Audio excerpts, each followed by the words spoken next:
ನಮಸ್ತೆ ಎಲ್ರಿಗೂ ಕಿಚನ್ ಕನ್ನಡತಿ ಯೂಟ್ಯೂಬ್ ಚಾನಲ್ಗೆ ಸ್ವಾಗತ. ಇವತ್ತು ನಾವು ಈ ಬೇಸಿಗೆಗೆ ತಂಪಾದ ಜೋಳದ ಹಿಟ್ಟಿನ ಅಂಬಲಿ ಹೇಗೆ ಮಾಡೋದು ಅಂತ ನೋಡೋಣ. ವಿಡಿಯೋ ಸ್ಕಿಪ್ ಮಾಡಿದ್ರೆ ಎಂಡ್ವರೆಗೂ ನೋಡಿ, ಡೀಟೇಲಾಗಿ ಹೇಗೆ ಅಂಬಲಿ ಮಾಡೋದು ಅಂತ ಗೊತ್ತಾಗುತ್ತೆ. ಅದು ಮಾಡೋಕ್ಕೆ ನಾನು ಏನು ಮಾಡ್ತಿದ್ದೀನಿ, ಹಿಂದಿನ ದಿವಸನೇ ಪ್ರಿಪೇರ್ ಮಾಡ್ಕೊತಿದ್ದೀನಿ. ನಾನು ನಾಳೆ ಅಂಬಲಿ ಮಾಡಬೇಕಂದ್ರೆ ಹಿಂದಿನ ದಿವಸ ನೈಟು ನಾನು ಏನು ಮಾಡಿದ್ದೀನಿ ಅಂದರೆ, ಒಂದು ಪಾತ್ರೆಯಲ್ಲಿ ಇದರಿಂದ 2 ಗ್ಲಾಸ್ ನೀರು ತೊಗೊಂಡಿದ್ದೀನಿ. ಅಳತೆ ನಿಮ್ಮ ಇಷ್ಟ. ಇವಾಗ 4 ಗ್ಲಾಸ್ ನಮ್ಗೆ ಜಾಸ್ತಿ ಅಂಬಲಿ ಬೇಕಂದರೆ ಜಾಸ್ತಿ ಮಾಡ್ಕೋಬೋದು, ಕಡಿಮೆ ಬೇಕಂದರೆ ಕಡಿಮೆ ಮಾಡ್ಕೋಬೋದು. ನಾನೇನು ಮಾಡ್ತೀನಿ ಅಂದರೆ ಒಂದು 2 ಲೋಟ ಮಾಡೋಣ ಅಂತ ಈ 2 ಲೋಟದಲ್ಲಿ ನೀರು ತೊಗೊಂಡಿದ್ದೀನಿ. ಈ ನೀರನ್ನ ಸ್ವಲ್ಪ ಬಿಸಿಗಿಡ್ತೀನಿ. ನಾನು ಜಾಸ್ತಿ ಕುದಿಯೋಷ್ಟೆಲ್ಲ ಏನು ಬೇಡ, ಜಸ್ಟ್ ಸ್ವಲ್ಪ ಬೆಚ್ಚಗಾಗಬೇಕು ನೀರು ಅಷ್ಟೇ, ಅಷ್ಟಾದರೆ ಸಾಕು. ಮತ್ತು ಕೆಳಗಡೆ ಇವಾಗ ನೋಡಿ ಒಂದು 5 ನಿಮಿಷ ಬಿಟ್ಟಿದ್ದೆ ನೀರು, ಅದು ಸ್ವಲ್ಪ ಬಬಲ್ಸ್ ಥರ ಬಂದಿದೆ ಸಣ್ಣ ಸಣ್ಣದಾಗಿ. ಸೊ ಅಷ್ಟು ಬೆಚ್ಚಗಾಗಿದೆ ಸಾಕು. ಇವಾಗ ಅದನ್ನ ಕೆಳಗಡೆ ಇಳಿಸ್ಕೊಂಡಿದ್ದೀನಿ. ಈಗ ಇದಕ್ಕೆ ಮೊಸರು ಹಾಕೋತೀನಿ. ಇವಾಗ ನಾವು ಹಾಲು ಹಾಕಲ್ವಾ, ಅಷ್ಟು ಮೊಸರು ಸಾಕು, ಜಾಸ್ತಿ ಬೇಡ. ಅರ್ಧ ಟೀ ಸ್ಪೂನ್ ಮೊಸರು ಹಾಕೋತಿದ್ದೀನಿ. ಹಾಕ್ಕೊಂಡು ಮಿಕ್ಸ್ ಮಾಡಿ ಒಂದು 3/4 ಬೌಲಷ್ಟು ಜೋಳದ ಹಿಟ್ಟು ತೊಗೊಂಡಿದ್ದೀನಿ. ಅದು ನೋಡ್ಕೊಂಡು ಹಾಕೊಳ್ಳೋಣ ಅಂತ ನಾನು ಒಟ್ಟಿಗೆ ಹಾಕ್ಕೊಳ್ಳಿಲ್ಲ ನೀರಲ್ಲಿ, ಸ್ವಲ್ಪನೇ ಹಾಕ್ಕೊಂಡು ಕಲಿಸ್ಕೊತಿದ್ದೀನಿ ಹಿಟ್ಟು. ಮತ್ತು ಹಿಟ್ಟು ಗಂಟಾಗಲ್ಲ, ಯಾಕಂದರೆ ನಾವು ಗ್ಯಾಸ್ ಮೇಲಿಟ್ಟು ಕುದಿಯೋ ನೀರಿಗೇನು ಹಾಕ್ತಿಲ್ಲ, ನಾವು ಕೆಳಗಡೆ ಇಳಿಸ್ಕೊಂಡಿದ್ರಿಂದ ಅದು ಆರಾಮಾಗಿ ನೀಟಾಗಿ ಮಿಕ್ಸ್ ಆಗುತ್ತೆ, ಏನೂ ಗಂಟಾಗಲ್ಲ. ಹಿಟ್ಟು ನಾನು ಒಟ್ಟಿಗೆ ಹಾಕ್ಕೊಳ್ಳಿಲ್ಲ, ಯಾಕಂದರೆ ಒಟ್ಟಿಗೆ ಹಾಕ್ಕೊಂಬಿಟ್ಟು ಗಟ್ಟಿ ಆಗಿಬಿಟ್ರೆ ಅಂತ. ಹಾಗಾಗಿ ನಾನು ಸ್ವಲ್ಪನೇ ಹಾಕ್ಕೊಂಡೆ.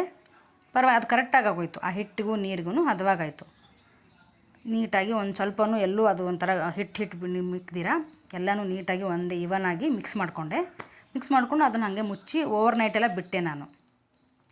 ಓವರ್ನೈಟ್ ಬಿಟ್ಟು ನೆಕ್ಸ್ಟ್ ಡೇ ನಾನು ಮಧ್ಯಾಹ್ನ 12:30 ಹಂಗೆ ಮಾಡೋಣ ಅಂತ ತೆಗೆದು ನೋಡಿದ್ರೆ ಈ ಥರ ಆಗಿತ್ತು. ಹಿಟ್ಟು ಹೆಂಗಂದರೆ ಚೆನ್ನಾಗಿ ನೆಂದು ಬಿಟ್ಟಿತ್ತು. ಆ ಮೊಸರು ಸ್ವಲ್ಪ ಹಾಕಿದ್ವಲ್ಲ, ಅದು ಹುಳಿ ಮಾತ್ರ ಚೆನ್ನಾಗಿ ಬಿಟ್ಟಿತ್ತು. ಇವಾಗ ಇದನ್ನ ನಾವು ಏನು ಮಾಡೋದು ಅಂದರೆ, ಸ್ವಲ್ಪ ಗ್ಯಾಸ್ ಮೇಲಿಟ್ಟು ಕುದಿಸ್ಕೋಬೇಕು. ಒಂದು 5ರಿಂದ 10 ನಿಮಿಷ ಚೆನ್ನಾಗಿ ಕುದಿಸ್ಕೋಬೇಕು. ಅಂಬಲಿ ಯಾವಾಗಲೂ ಸ್ವಲ್ಪ ತೆಳುವಾಗೇ ಇರಬೇಕು ಕುಡಿಯೋಕ್ಕೆ, ಗಟ್ಟಿ ಇದ್ದರೆ ಟೇಸ್ಟ್ ಇರಲ್ಲ. ಸ್ಪೂನ್ನಿಂದೆಲ್ಲ ತಿನ್ನೋ ಥರ ಇರಬಾರ್ದು, ಒಂದು ಲೋಟದಲ್ಲಿ ಹಾಕೊಂಡು ಕುಡಿಯೋ ಥರ ಇರಬೇಕು. ಇವಾಗ ಅದಕ್ಕೆ ಹಾಕೊಳ್ಳೋಕ್ಕೆ ನಾನು ಏನು ಮಾಡಿದ್ದೀನಿ, ಸ್ವಲ್ಪ ರುಚಿಗೆ ತಕ್ಕಷ್ಟು ಉಪ್ಪು ತೊಗೊಂಡಿದ್ದೀನಿ, ಅರ್ಧ ಟೀ ಸ್ಪೂನ್ ಜೀರಿಗೆ ಮತ್ತು ಬೆಳ್ಳುಳ್ಳಿ ನಾನು ಸಣ್ಣಗೆ ಜಜ್ಕೋತೀನಿ. ಬೇಕಂದರೆ ನೀವು ಜೀರಿಗೆ ಪೌಡ್ರು ಹಾಕ್ಕೋಬೋದು. ನಮಗೆ ಜೀರಿಗೆ ಅದು ಬಾಯಿಗೆ ಸಿಗುತ್ತೆ ಇಷ್ಟ ಆಗಲ್ಲ ಅನ್ನೋರು ನೀವು ಜೀರಿಗೆ ಪೌಡ್ರ್ ಹಾಕ್ಕೋಬೋದು. ಬೆಳ್ಳುಳ್ಳಿ ಹಾಗೆ ಸ್ವಲ್ಪ ಸಣ್ಣಗೆ ಜಜ್ಕೊಂಡು ಅದನ್ನು ಪೇಸ್ಟ್ ಮಾಡಿನೂ ಕೂಡ ಹಾಕ್ಕೋಬೋದು. ಅದನ್ನು ನಾನು ಇವದನ್ನು ಎರಡನ್ನೂ ಜಜ್ಕೊಂಡು ಹಾಕೊಳ್ಳೋಣ ಅಂತ ಈ ಥರ ಆಗಿದೆ, ಸಣ್ಣಗೆ ಜಜ್ಜಿದ್ದೀನಿ. ಇದನ್ನು ಸ್ವಲ್ಪ ಕೈ ಬಿಡಿದ್ರಂಗೆ ತಿರುವಾಡಬೇಕು ಅಂಬಲಿನ, ಯಾಕಂದರೆ ಅದು ತಳ ಹಿಡಿದ್ಬಿಡುತ್ತೆ. ಹಾಗಾಗಿ ಸಣ್ಣ ಉರ್ಲಿ ಸ್ವಲ್ಪ ತಳ ಹಿಡಿದಿರಂಗೆ ತಿರುವಾಡಿ.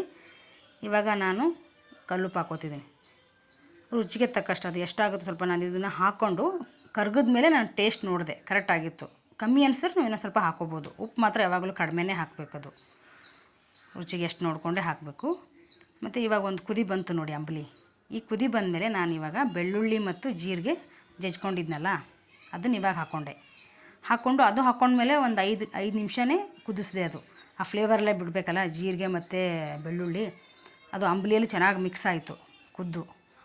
ಇವಾಗ ರೆಡಿಯಾಗಿದೆ ಅಂಬಲಿ. ಈ ಬೇಸಿಗೆಗೆ ತುಂಬ ಚೆನ್ನಾಗಿರುತ್ತೆ. ನೀವು ಒಂದ್ಸಲಿ ಟ್ರೈ ಮಾಡಿ ಮನೇಲಿ, ಹೇಗೆ ಬಂದಿದೆ ಅಂತ ಕಮೆಂಟ್ ಮಾಡಿ. Thanks for watching.